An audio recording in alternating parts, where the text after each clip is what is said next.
Now, in the area of operations, you've got to keep an eye on your costs. And processes are usually well controlled. We know how much the material costs, we know how much the labour costs, we know how many people work in a particular area. We're not going to get any sudden surprises from our processes. But projects are a whole different thing. So you really need to keep an eye on the cost of your projects. They can bite you big time. And in fact, cost disasters, which you read about in the papers or whatever, they're almost always projects. So imagine if you've got a project, you're going to spend 5 years building something big and it's going to cost £20 million or dollars. What's going to happen?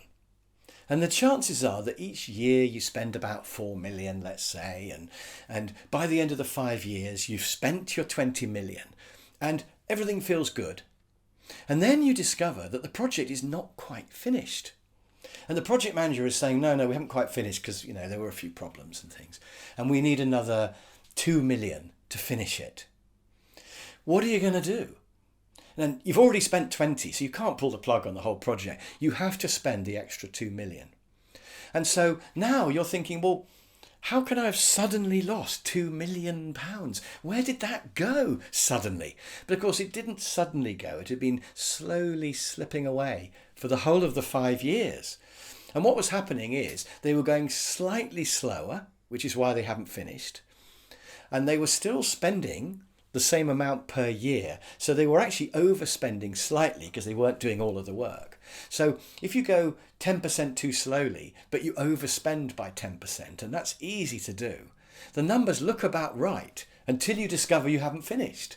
And then you find you're going to have to spend 10% more, and there's nothing you can do but spend it. And suddenly, £2 million has gone. So how do we make sure this doesn't happen? How do we make sure at least that we don't get a sudden horrible surprise? But even better, how do we make sure that we don't overspend?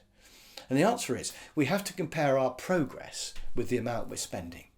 If we'd known that we were slightly behind plan, but we'd spent the money, we would then have known we were overspending and that we were going to finish late. So it's quite simple. All you do is compare your planned and actual progress, which you can see on the Gantt chart, with your spend. So you just have a Gantt chart for your project and you keep an eye on the amount you've spent. And as you colour in the Gantt chart as you go along, you can look at, am I keeping up with the now line? And if I'm not keeping up, then I know I've got a problem. And at least I'm not going to get a surprise and I can maybe catch back up or do something about that project. So you should have a Gantt chart for every project. Now, this isn't a project management course. This is aimed at high-level managers. So as a high-level manager, you need to be asking, have you got a Gantt chart for that project? In fact, I wouldn't let anybody start a project. I wouldn't give them any money unless they had a Gantt chart. I want to see your Gantt chart before I let you start that project. And not only do I want a Gantt chart for each project, but I also want a Gantt of Gantts for viewing the progress of all of the projects on one page. So as a senior manager, you really want to have a Gantt of Gantts so that you can see everything happening. And that will allow you then to prioritise your future projects as well as to control what's happening with the projects that are currently underway. And then we won't get any surprises.